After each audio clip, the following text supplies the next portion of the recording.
বৈকল্পিকের বিশেষ আয়োজন বিকল্প পাঠে আপনাদের স্বাগত।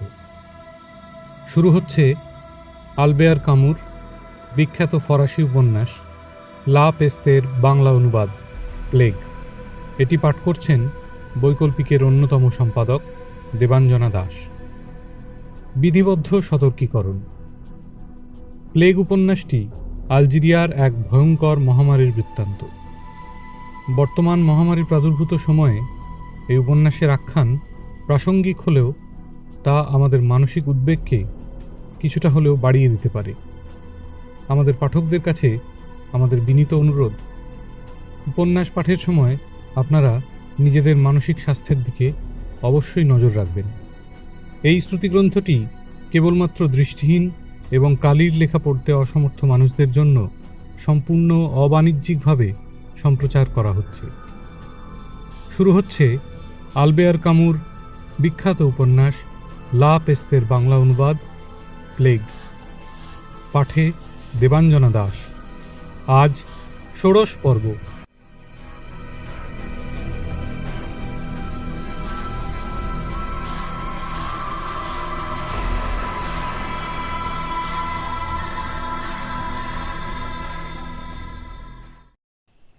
বৈকল্পিকের ইউটিউব চ্যানেলে আপনারা শুনছেন আলবেয়ার কামুর উপন্যাস প্লেগ। আমরা ইতিমধ্যেই প্রথম, দ্বিতীয় এবং তৃতীয় পরিচ্ছেদ পড়ে শুনিয়েছি। আজ উপন্যাসের চতুর্থ পরিচ্ছেদ শুরু হচ্ছে। চতুর্থ পরিচ্ছেদ 1। সমস্ত সেপ্টেম্বর ও অক্টোবর মাস প্লেগ সারা শহরের উপর একাধিপত্য চালিয়েছিল। অপেক্ষা করা ছাড়া কোনো উপায় ছিল না। লক্ষ লক্ষ লোক তাই করছিল, সপ্তাহের পর সপ্তাহ ধরে অবিরাম। কুয়াশা, গরমি এবং বর্ষা পরপর এসেছিল।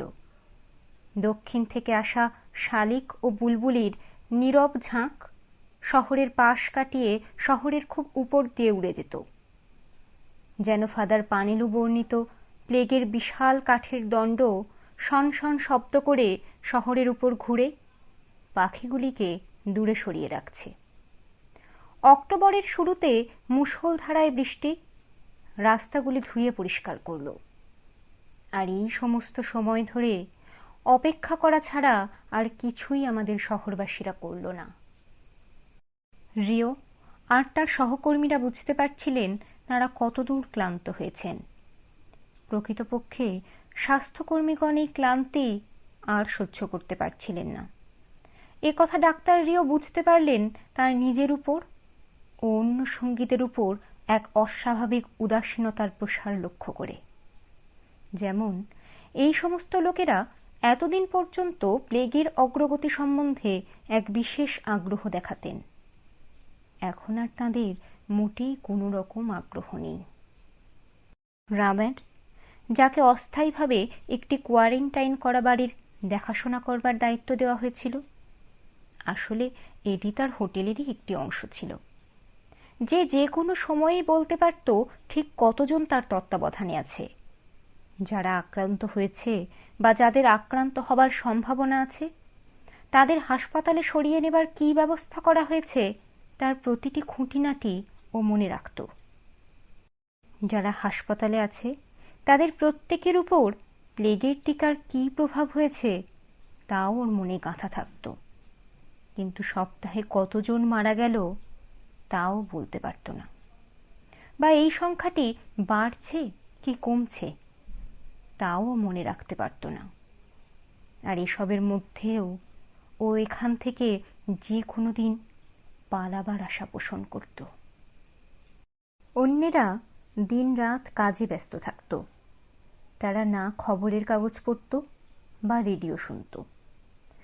কেউ যদি প্লেগ সম্বন্ধে কোনো ভালো খবর দিত, ওরা শোনার জন্য আগ্রহ দেখানোর ভান করত, কিন্তু আসলে ওরা থাকত একান্ত উদাসীন, যেন কোনো মহাযুদ্ধের যুদ্ধক্লান্ত সৈনিক, যাদের একমাত্র লক্ষ্য দৈনিক কর্তব্য সঠিক রূপে করে যাওয়া, যাদের কোনো আশাই নেই, না চূড়ান্ত যুদ্ধের, না যুদ্ধবিরতি ঘোষণার। প্লেগ সংক্রান্ত যাবতীয় হিসাব নিকাশ গ্রাঁ যথারীতি করে যাচ্ছিল, কিন্তু এই পরিসংখ্যান কী অর্থ বহন করে তা বুঝবার ক্ষমতা গ্রাঁয়ের ছিল না। তারু, রাবার ও রিওর মতো শক্ত ছিল না গ্রাঁ। এদিকে যে পুরো দপ্তরের কাজ, রিওর সচিবের কাজ আর তার নিজস্ব কাজ, যা সে প্রতি রাতে করত, চালিয়ে যাচ্ছিল। স্পষ্টতই ও খুব ক্লান্ত হয়ে পড়েছিল। শুধু কয়েকটি স্থির লক্ষ্য ওকে চালিয়ে নিয়ে যেতে সাহায্য করত। তার মাঝে একটি হলো, এই প্লেগের ঝামেলা শেষ হয়ে গেলে সে কমপক্ষে 1 সপ্তাহের ছুটি নেবে আর তার নিজের কাজে পুরোপুরি মন দেবে। তবেই তো লোকে টুপি নামিয়ে বলবে, সুন্দর, অতি সুন্দর। এছাড়া মাঝে মাঝে ও খুব অনুভূতিপ্রবণ হয়ে পড়ত। সেরকম সময়ে রিওর কাছে জান সম্বন্ধে ও নিজের মনের কথা খুলে বলতো। গ্রাঁ ভাবে, কোথায় আছে এখন জান? খবরের কাগজ পড়ে তার কি গ্রাঁয়ের কথা মনে পড়ে? এই রকমই একদিন রিও নিজের অজান্তে, রিও নিজেই বিস্মিত হন ভেবে, গ্রাঁয়ের কাছে ওর স্ত্রীর সম্বন্ধে বলতে শুরু করেন, অতি সাধারণভাবে, যা উনি আগে কোনোদিন করেননি। ওর স্ত্রীর পাঠানো টেলিগ্রামগুলিতে যাতে সবসময় ভালো খবরই থাকত। সন্দিহান হয়ে রিও স্যানাটোরিয়ামের প্রধান চিকিৎসককে লেখেন। জবাবে উনি জানতে পারেন রোগিণীর অবস্থার অবনতি হয়েছে। তবে ওকে আশ্বাস দেওয়া হয় যে সর্বরকম চেষ্টা করা হবে যাতে আরো খারাপ না হয়। এ পর্যন্ত উনি কাউকে কথা বলেননি, এবং এখন কেন এ কথা গ্রাঁকে বললেন তার কারণ হিসাবে উনি ক্লান্তিজনিত স্নায়বিক দুর্বলতাকে দায়ী করেন। জানের সম্বন্ধে কথা বলার পর গ্রাঁ ডাক্তারকে তাঁর স্ত্রী কেমন আছে জিজ্ঞাসা করেছিলেন। তখন রিও এই কথাগুলি বলেছিলেন, জানেন তো, আজকাল ভালো চিকিৎসা বেরিয়েছে, এ রোগ সহজে সারে। রিও মেনে নিয়ে বললেন, ওদের বিচ্ছেদ অত্যন্ত দীর্ঘ হয়ে পড়েছে। যদি ওর স্ত্রীর কাছে থাকতে পারতেন তবে হয়তো নিরাময়ের সম্ভাবনা বাড়ত, কিন্তু এখন তিনি নিশ্চয়ই অত্যন্ত একাকী বোধ করেন।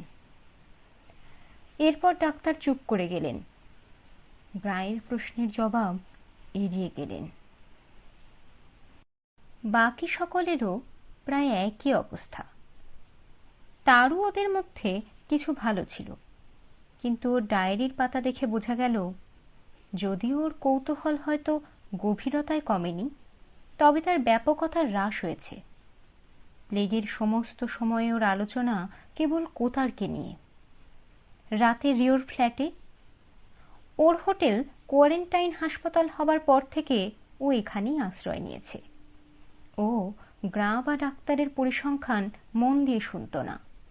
সুযোগ পেলেই আলোচনা ওরাং শহরে দৈনিক জীবনের ছোটখাটো বিষয়ে ঘুরিয়ে দিত। এদের মধ্যে কাস্তেল সব থেকে বেশি ধ্বস্ত হয়ে পড়েছিলেন। যেদিন উনি ডাক্তার রিওর কাছে ওর নতুন সিরামের প্রস্তুতির ঘোষণা করলেন, কিছু আলোচনার পরে স্থির হল এর প্রথম প্রয়োগ মংখোর ছেলের উপর করা হবে। ছেলেটিকে হাসপাতালে নিয়ে আসা হয়েছিল এবং রিওর মতে ওর অবস্থা খুবই খারাপ।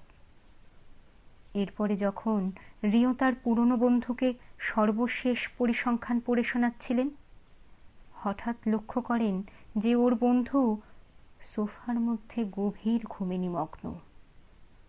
এই মুখটিতে, যেখানে সাধারণত এক কোমল শ্লেষপূর্ণ মৃদু হাসির ছাপ সবসময় থাকত, যে জন্য সবসময় তাকে এক যুবকের মতো দেখাতো, এখন সেখানে সেই হাসির ছাপ একেবারেই নেই। অল্প খোলা ঠোঁট দুটির কষ দিয়ে এক সরু সুতোর মতো লালার স্রোত গড়িয়ে পড়ছে। মনে হয় হঠাৎ ওর বয়স বেড়ে গেছে। ওর শরীর জীর্ণ হয়ে পড়েছে। অবরুদ্ধ আবেগে রিও গলার ভিতর এক ডেলা অনুভব করলেন।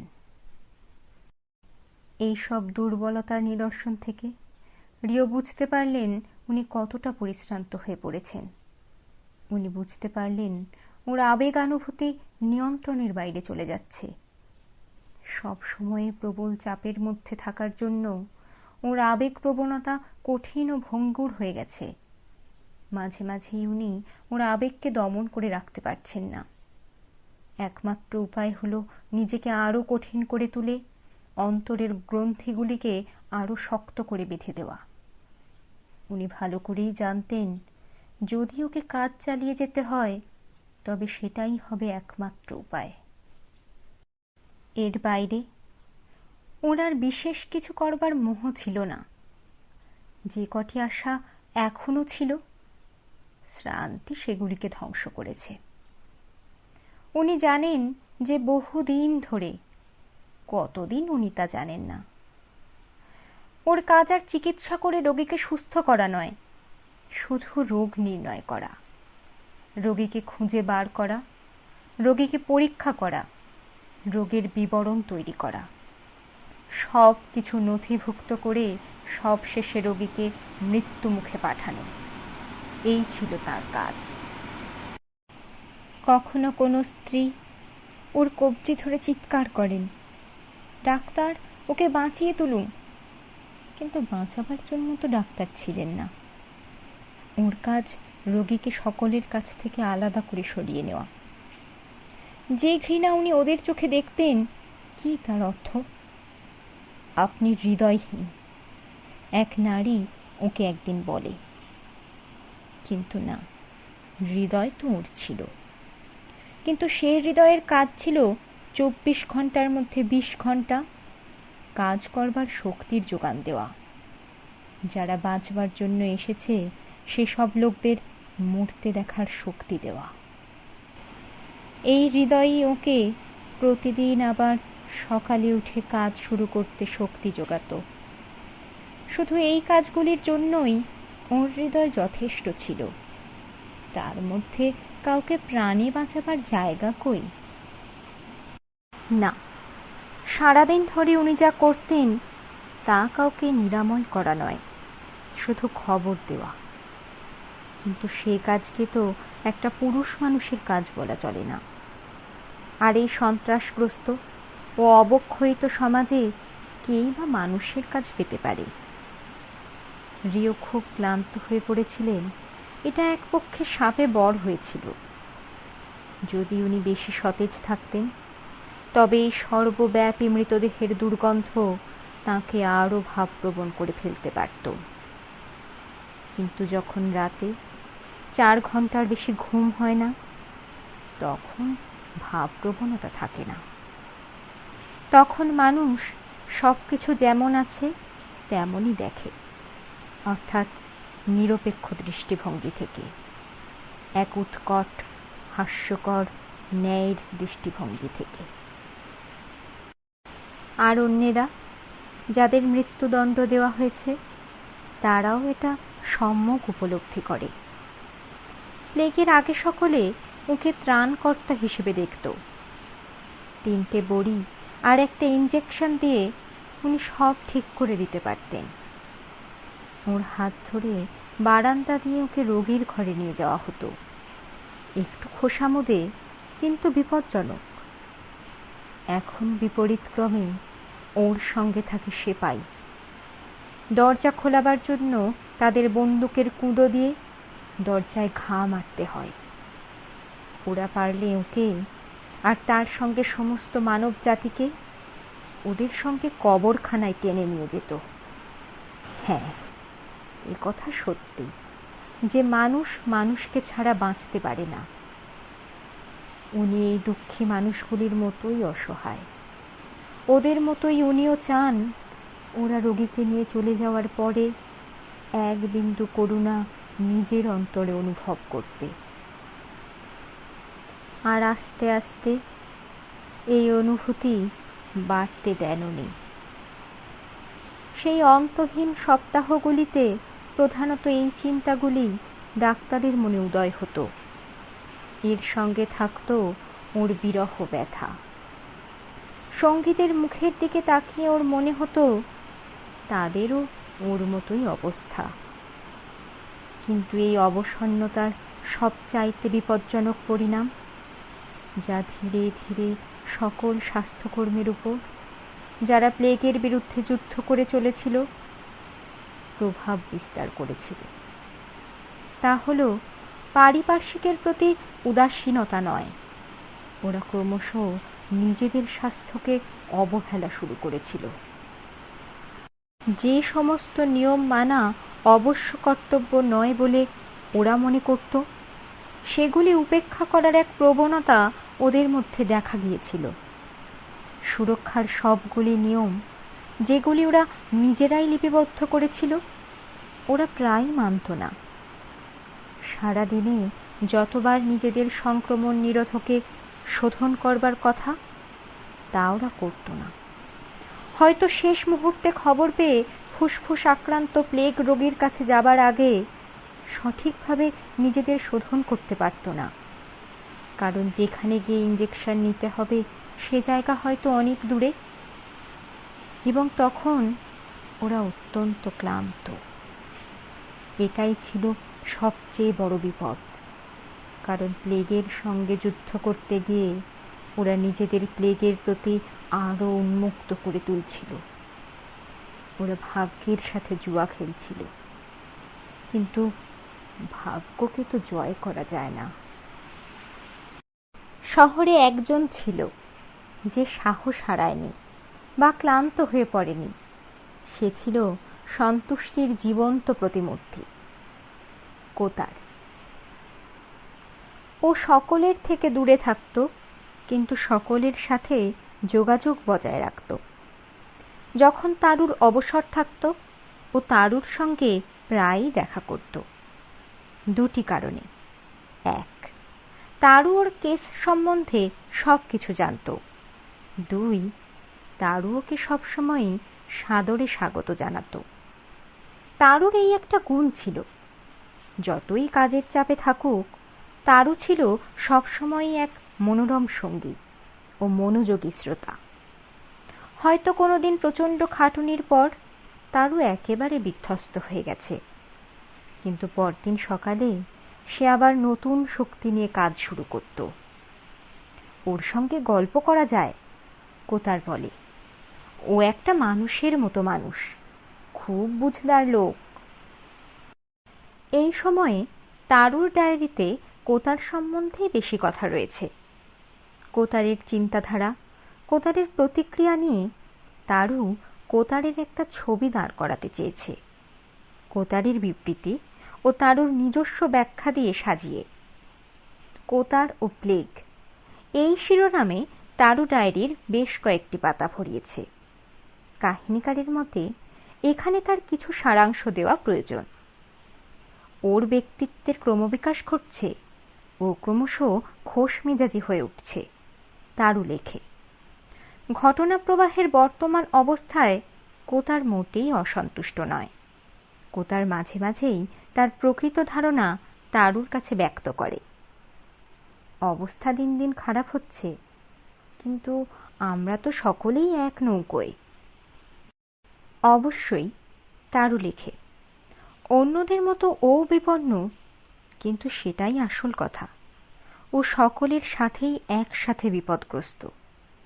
তারপরও আর গভীরভাবে এটা নিয়ে চিন্তা করে না। আমি নিশ্চিত জানি ওর প্লেগ হতে পারে, কিন্তু ওর ধারণা, এবং এটা বোধহয় খুব মিথ্যা নয়, যদি কারো একটা ভয়ঙ্কর রোগ বা নিদারুণ ক্লেশ থাকে, তবে অন্য কোনো রোগ বা ক্লেশ তাকে সহসা আক্রমণ করে না। আপনি কি লক্ষ্য করেছেন যে একজনের একসঙ্গে দুটো বড় রোগ হয় না?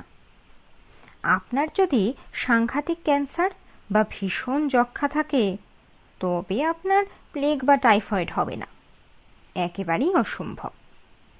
এই যুক্তিকে আরও একটু টেনে নেওয়া যায়। আপনি কি কখনো ক্যান্সারের রোগীকে গাড়ি চাপা পড়তে দেখেছেন? সত্যি মিথ্যা যাই হোক, কোতারের এই যুক্তি কোতারকে প্রফুল্ল রাখে। একমাত্র যা ও চায় না, তা হলো অন্যদের থেকে আলাদা হয়ে যাওয়া। একদল লোকের মাঝে ও থাকতে চায়, একক বন্দী হয়ে নয়। এখন প্লেগের জন্য বন্ধ হয়েছে জিজ্ঞাসাবাদ, গোপন অনুসন্ধান, পরোয়ানা বা আসন্ন গ্রেফতারের ভয়। আসলে এখন কোনো পুলিশ নেই, পুরনো বা নতুন কোনো অপরাধ নেই, কোনো দোষী নেই। শুধু আছে মৃত্যুদণ্ডে দণ্ডিত এক দল মানুষ, যাদের মধ্যে হয়তো কেউ কেউ এক খামখেয়ালি নিয়ম অনুসারে ক্ষমা পাবে। এই দলে পুলিশরাও পড়ে। কোতার তারুর বক্তব্য অনুযায়ী যখন আমাদের সহনাগরিকদের উদ্বিগ্ন ও মানসিক বিশৃঙ্খলার শিকার হতে দেখত, তখন এক প্রশ্রয়পূর্ণ পরিপূর্ণ তৃপ্তি পেত, এই ভেবে যে ও সহনাগরিকদের বলতে পারে, বলে যান বন্ধুরা, কিন্তু আমি আপনাদের থেকে অনেক আগেই ওই অবস্থা পার হয়েছি। আমি বৃথাই বলেছিলাম, অন্য সকলের থেকে বিচ্ছিন্ন না হবার একমাত্র উপায় হলো নিজের বিবেককে পরিষ্কার রাখা। ও ভ্রুকুটি করে বলে, তাহলে তো পৃথিবীতে সবাই একা একা। একটু পরে বলে, আপনি যাই বলুন, আমি জোর দিয়ে বলতে পারি, লোকেদের গোষ্ঠীবদ্ধ করে রাখবার একমাত্র দাওয়াই হলো ওদের মধ্যে প্লেগ ছেড়ে দেওয়া। আপনি চারিদিকে তাকিয়ে দেখুন। সত্যি বলতে কি, ওর কথা মানতে হয়, এবং আমি বুঝতে পারি এখনকার এই জীবন ওর কাছে কত আরামদায়ক। ও কেমন করে ভুল করতে পারে মানুষের সেই সব প্রতিক্রিয়াকে চিনতে, সমস্ত মানুষের সব সময়ে গোষ্ঠীবদ্ধ থাকার সেই সব প্রচেষ্টাকে চিনতে, যা এক সময়ে ওর নিজস্ব ছিল। পথহারা ব্যক্তিকে সাহায্য করবার ইচ্ছা, মাঝে মধ্যে মেজাজ খারাপ হয়ে যাওয়া, দলে দলে লোকেদের দামি রেস্তোরাঁয় জড়ো হয়ে যত সময় হয় সেখানে বসে থাকবার ইচ্ছা, সকলে দল বেঁধে সিনেমা হলে বা সামাজিক উৎসবে বা নাচের হলে জড়ো হওয়া, উত্তাল ঢেউয়ের মতো শহরের সমস্ত পার্ক ও রাস্তাগুলিকে ভরিয়ে তোলা, একদিকে ছোঁয়াছুঁয়ি বাঁচিয়ে চলার ইচ্ছা, অপরদিকে সারাক্ষণ অন্য মানুষের উত্তপ্ত সংস্পর্শ পাবার ইচ্ছা, শরীরের সঙ্গে শরীরের, পুরুষের সঙ্গে নারীর। কোতারের এই সব অভিজ্ঞতা অন্যদের থেকে অনেক আগেই হয়েছে, একমাত্র নারী সংক্রান্ত অভিজ্ঞতা ছাড়া। ওর ওই চেহারা নিয়ে, আর তাছাড়া ওর ভয় ছিল বদনাম হয়ে গেলে পরে ও বিপদে পড়তে পারে, সেই জন্যই ও মেয়েদের পাড়ায় কখনো যায়নি। মোটের উপর প্লেগ কোতারকে সিদ্ধ মনোরথ করেছিল, এক নিঃসঙ্গ লোক যে একাকী থাকতে চায়নি। প্লেগ ওকে বাসনা পূরণের সুযোগ করে দিয়েছিল। হ্যাঁ, বলা চলে ও প্লেগের দুষ্কর্মের সহকারী ছিল, এবং এ কাজ ও অত্যন্ত উপভোগ করত। চারিদিকে যা দেখা যায় সকলের সঙ্গেই ও যোগ দেয়। ওদের কুসংস্কার, ওদের ভিত্তিহীন ভয়, স্নায়বিকভাবে দুর্বল লোকদের সংবেদনশীলতা, প্লেগের সম্বন্ধে কিছু না বলবার ওদের একান্ত ইচ্ছা, কিন্তু সব সময়ে অবিরাম সেই বিষয়েই কথা বলা, ওদের পাগলামি, সামান্য মাথা ধরাতেই ভয়ে ফ্যাকাশে হয়ে যাওয়া, কারণ ওরা জেনেছে মাথা ধরা দিয়ে প্লেগের শুরু হয়। আর সব শেষে ওদের ছিন্ন ভিন্ন অস্থির স্নায়ুর সংবেদনশীলতা, যা খুব অল্পেই নিয়ন্ত্রণের বাইরে চলে যায়, আর প্যান্টের একটা বোতাম খোয়া গেলে চোখের জল বার করে। তারও প্রায় কোতারের সঙ্গে সন্ধ্যায় বাইরে যেত। পরে ওর ডায়েরিতে সব বিবরণ লিখত, কেমন করে সন্ধ্যা বা রাতের আঁধারে ওরা জনতার মধ্যে ঝাঁপিয়ে পড়ত, কাঁধে কাঁধ মিলিয়ে সাদা কালো জনসমুদ্রের সাথে।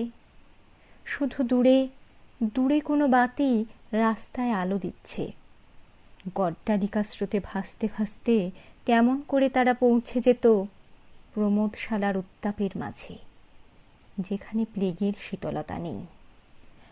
কয়েক মাস আগে সর্বসাধারণের মিলন স্থানগুলিতে কোতার এইরকমই চেয়েছিল। অঢেল বিলাসবহুল জীবন, উদ্দাম উপভোগ। ও যার স্বপ্ন দেখত, কিন্তু এ পরিতৃপ্তি ও আগে কখনো পায়নি। এখন ওর সামনে সমস্ত সমাজ তাই উপভোগ করছে। অবশ্যই সবকিছু এখন মহার্ঘ হয়েছে, কিন্তু এর আগে কখনো লোকে এত পয়সা ছড়ায়নি। নিত্য প্রয়োজনীয় জিনিসপত্র পাওয়া যায় না, কিন্তু অনাবশ্যক প্রয়োজনে লোকে অনেক বেশি খরচ করছে। অবসর বিনোদনের সকল প্রকার ব্যবস্থা অনেক গুণ বেড়ে গেছে। অবশ্য বর্তমান বেকারি এর জন্য অনেকাংশে দায়ী। কখনো কখনো তারু ও কোতার বেশ কয়েক মিনিট ধরে কোনো প্রেমিক দম্পতিকে অনুসরণ করে। এরা ইতিপূর্বে ওদের একের অন্যের প্রতি আসক্তিকে গোপনে রাখতে চেষ্টা করত, কিন্তু এখন এরা প্রকাশ্যেই গায়ে গায়ে জড়াজড়ি করে শহরের মধ্য দিয়ে যায়। চারপাশের জনতার দিকে কোনো নজরই এদের নেই। নিজেদের মধ্যে সম্পূর্ণ মগ্ন, অন্যমনস্ক। কোতার অনুমোদন করে, এই তো চাই, ও বলে। ওর গলার স্বরও বদলে যায়, এখন অনেক চড়া। এই জন উত্তেজনার মাঝে ও বিকশিত হতে থাকে। ওদের চারদিকে টেবিলে মাত্রাতিরিক্ত বকশিসের ঝনঝনানি। ওদের চোখের সামনে প্রণয় লীলা দানা বেঁধে ওঠে। তারও অবশ্য কোতারের এই আচরণে কোনো সংকীর্ণতা দেখতে পায় না। ওদের থেকে অনেক আগেই আমি এসব দেখেছি। কোতারের এই বক্তব্য মূলত বেদনাপ্রসূত, এক বিজয়ীর বক্তব্য নয়। তারু বলে, আমার মনে হয় কোতার এইসব লোকগুলিকে, যারা এই শহরের এক টুকরো আকাশ আর দেওয়ালগুলির মধ্যে বন্দী হয়ে আছে, ভালোবাসতে শুরু করেছে। কারণ দেখা গেছে ও নিজে থেকেই সবাইকে বলে, যখনই ও সুযোগ পায়, যে সমস্ত ব্যাপারটা যত ভয়ঙ্কর ভাবা যায় ততটা নয়। কোতার বলে, আপনি তো শুনেছেন ওদের বলতে, প্লেগ শেষ হলে আমি এইটা করব, প্লেগের পরে আমি ওইটা করব। শান্তিতে চুপচাপ থাকার বদলে এভাবে ওরা ওদের অস্তিত্বকেই বিষাক্ত করে তোলে। ওরা নিজেদের সৌভাগ্যকে উপলব্ধি করতে পারছে না। আমার কথা ধরো, আমি কি এরকম বলতে পারতাম? আমার গ্রেফতারের পর আমি এইগুলি করব বা ওইগুলি করব। গ্রেফতার তো একটা আরম্ভ, শেষ নয়। কিন্তু এই প্লেগ, সত্যি কথা বলবো, এরা মিছিমিছি ভয় পাচ্ছে, কারণ এরা ঘটনার গতির সঙ্গে নিজেদের ছেড়ে দিতে পারছে না। আমি জানি আমি ঠিক কথাই বলছি। হ্যাঁ, কোতার জানে ও ঠিক কথা বলছে। তারু লেখে, ওরানবাসীদের অন্তর্দ্বন্দ্ব ও সঠিকভাবে হৃদয়ঙ্গম করতে পেরেছে। এরা এক গভীর আকর্ষণ অনুভব করে প্রতিবেশীদের সন্নিকটে আসবার, সেই উত্তাপকে স্পর্শ করবার। অথচ সেই ইচ্ছায় ওরা নিজেদের ভাসিয়ে দিতে পারে না, কারণ এক অবিশ্বাস ওদের একে অপরের থেকে আলাদা করে দেয়। ওরা ভালো করেই জানে প্রতিবেশীকে ভরসা করা যায় না, কারণ সে ওদের অজান্তে কোনো এক দুর্বল মুহূর্তের সুযোগ নিয়ে প্লেগের বীজাণু ছড়িয়ে দিতে পারে। যখন কোতারের মতো একজন, যে সবের মধ্যে দিয়ে গেছে, যাদের সঙ্গ কামনা করেছে, তাদেরই মাঝে সেই সব অসম্ভব নিদর্শন দেখেছে, তখন ওর মনোভাব বুঝতে পারা যায়। যাদের ধারণা যে প্লেগ যে কোনো দিন, বিশেষ করে সেই সময়ে যখন তারা সুস্থ সবল থাকার আনন্দে মাতোয়ারা, তাদের কাঁধে হাত রাখতে পারে, এবং হয়তো তাই রাখবে, তখন তাদের সঙ্গে সমব্যথী হওয়া যায়। যতক্ষণ সেটা সম্ভব, কোতার এই আতঙ্কের মধ্যেও নিশ্চিন্ত। আর যেহেতু কোতার অন্যদের আগেই এই অভিজ্ঞতা অনুভব করেছে, আমার মনে হয় ও ওদের এই অনিশ্চয়তার যন্ত্রণা পুরোপুরি উপলব্ধি করতে পারে না। মোটের ওপর আমাদের মতোই, যারা এখনো প্লেগে মারা যায়নি। ও ভালো করেই জানে যে প্লেগ যে কোনো দিন আমাদের স্বাধীনতা, আমাদের জীবন ছিনিয়ে নিতে পারে, কিন্তু অনেক আগেই সারাক্ষণ সন্ত্রাসের মধ্যে থেকেছে। সেই জন্য এখন সকলে যে সন্ত্রাসের মধ্যে আছে সেটা ওর কাছে স্বাভাবিক মনে হয়। সঠিকভাবে বলতে গেলে এই ভীতি ও এখন অনেক সহজে বহন করতে পারে, কারণ ও এখন একা নয়। কিন্তু এখানেই ও ভুল করছে, আর এই জন্যই অন্যদের বোঝা যায়, কিন্তু ওকে বোঝা দুষ্কর। তবে এটাও ঠিক যে এই জন্যই ওকে বোঝবার জন্য আরো অনেক চেষ্টা করা উচিত। তারুর ডায়েরি একটি ছোট কাহিনী দিয়ে শেষ হয়। এক কাহিনী যা এই সময়ের অস্বাভাবিক মানসিক অবস্থা, কোতারের ও অন্যান্য প্লেগ আক্রান্তদের তুলে ধরে। এই কাহিনী ওই সময়ের কঠিন বাতাবরণের কিছুটা পরিচয় দেয়। কাহিনীকার এই জন্যই এই গল্পটিকে গুরুত্বপূর্ণ মনে করেন। ওরা, কোতার ও তারু, একদিন মিউনিসিপ্যাল অপেরা হাউসে অপেরা দেখতে গিয়েছিল। অরফিয়াস ও ইউরিডিসের পালা। কোতার তারুকে আমন্ত্রণ করে নিয়ে গিয়েছিল। এক ভ্রাম্যমাণ গীতিনাট্য দল প্লেগ শুরু হওয়ার আগে বসন্তকালে ওরান শহরে এসেছিল। পরে প্লেগের জন্য ওরা শহরে আটকা পড়ে যায়। আর্থিক সংকটে পড়ে নগর কর্তাদের সঙ্গে এক চুক্তি করে প্রতি সপ্তাহে একটি অভিনয় করবার। এইভাবে গত কয়েক মাস ধরে প্রতি শুক্রবার মিউনিসিপ্যাল হল ভরে ওঠে অরফিয়াসের সুরেলা অভিযোগে ও ইউরিডিসের ব্যর্থ আবেদনে। যাই হোক, পালাটি খুব জনপ্রিয় হয়েছিল এবং সবসময়ই বেশ ভালো টিকিট বিক্রি হতো। সবচেয়ে দামি সিট থেকে কোতার ও তারু নিচের স্টলগুলিকে প্রায় ফেটে পড়তে দেখল। শহরের নামি দামি লোকে ভরা। বেশভূষার আড়ম্বরে প্রকট দর্শকের দল হলে ঢুকছিল। যখন বাজিয়েরা বাজনায় আস্তে সুর লাগাচ্ছিল, যবনিকার সামনের চোখ ধাঁধানো আলোয় মসীবর্ণ ছায়ামূর্তিরা সুচারুরূপে সিটের সারির মধ্য দিয়ে একে অন্যকে সুশোভনভাবে নমস্কার জানিয়ে নিজের আসনের দিকে যাচ্ছিল। সেই মৃদু গুঞ্জন, সেই শীল বার্তালাপ সকলের আত্মবিশ্বাস ফিরিয়ে এনেছিল, যা কিছুক্ষণ আগেও শহরের অন্ধকার রাস্তায় সম্ভব ছিল না। সুবেশ নিঃসন্দেহে প্লেগকে বিতাড়িত করে। প্রথম অঙ্কে অরফিয়াস অনায়াস স্বাচ্ছন্দ্যে ইউরিডিসের জন্য বিলাপ করছিল। গ্রিক অঙ্গাবরণে কিছু স্ত্রীলোক এই দুঃখের সঙ্গীতের সঙ্গে সুন্দরভাবে সমবেত কণ্ঠে ধোয়া ধরছিল। মাঝে মাঝে একক কণ্ঠে প্রেমের গান হচ্ছিল। দর্শকগণ সুবিবেচিত উষ্ণ সমর্থন জানাচ্ছিলেন। দ্বিতীয় অঙ্কে যখন অরফিয়াসের কণ্ঠস্বরে অনাবশ্যক কাঁপন শোনা গেল, যমরাজের কাছে ওর আবেদনে কিছু অতিরিক্ত ভাবপ্রবণতা দেখা গেল, প্রায় কেউ সেটা লক্ষ্য করল না। যে সমস্ত সমজদারেরা ওর কম্পমান চলন নজর করল, তারা মনে করল অভিনয়কে আরও হৃদয়গ্রাহী করে তোলার জন্য অভিনেতারই এক বিশেষ অভিব্যক্তি, তবে হয়তো প্রয়োজনের থেকে কিছু বেশি। তৃতীয় অঙ্কে অরফিয়াস ও ইউরিডিসের যুগল গানের সময়। সেই মুহূর্তে ইউরিডিস চিরতরে প্রেমিকের কাছ থেকে দূরে চলে যাচ্ছে। এক অকস্মাৎ বিস্ময়ের স্রোত সমস্ত নাট্যশালায় বয়ে গেল।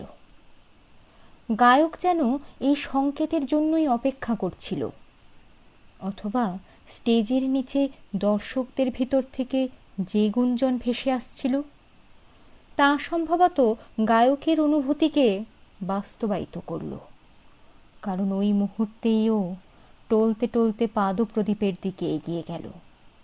ওর হাত পাগুলি পুরনো কালের জামা কাপড়ের নিচে অস্বাভাবিক ছড়ানো, এবং মঞ্চের সাজসজ্জার, যা সবসময়ই বেমানান লেগেছে, এখন দর্শকদের চোখে আরো বিশেষ করে অতি দুঃখজনকভাবে বেমানান লাগলো।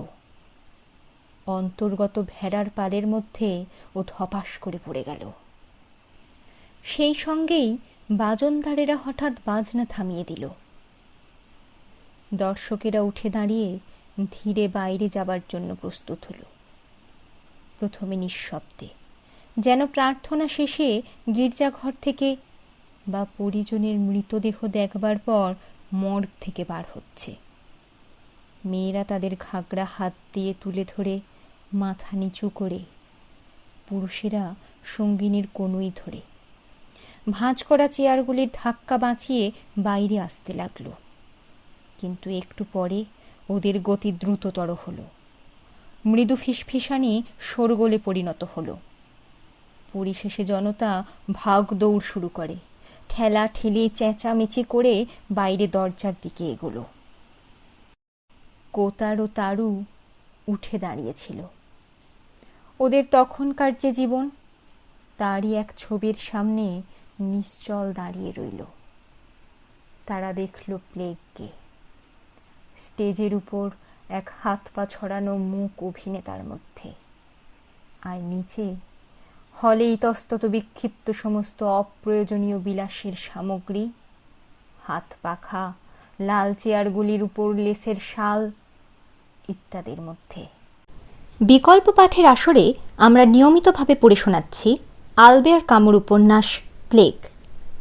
বৈকল্পিকের এই উদ্যোগ আপনার কেমন লাগছে কমেন্টের মাধ্যমে আমাদের লিখে জানাতে পারেন। আর আপনি যদি বৈকল্পিকের নতুন বন্ধু হন, তবে চ্যানেলটি সাবস্ক্রাইব করে বেল আইকনটি প্রেস করবেন নিয়মিতভাবে আমাদের সঙ্গে যুক্ত থাকতে। আর বৈকল্পিক যদি আপনার ভালো লাগে, তাহলে পাঠক বন্ধুদের সঙ্গে বৈকল্পিককে শেয়ার করতে ভুলবেন না। ভালো থাকুন, বিকল্প চিন্তায় থাকুন।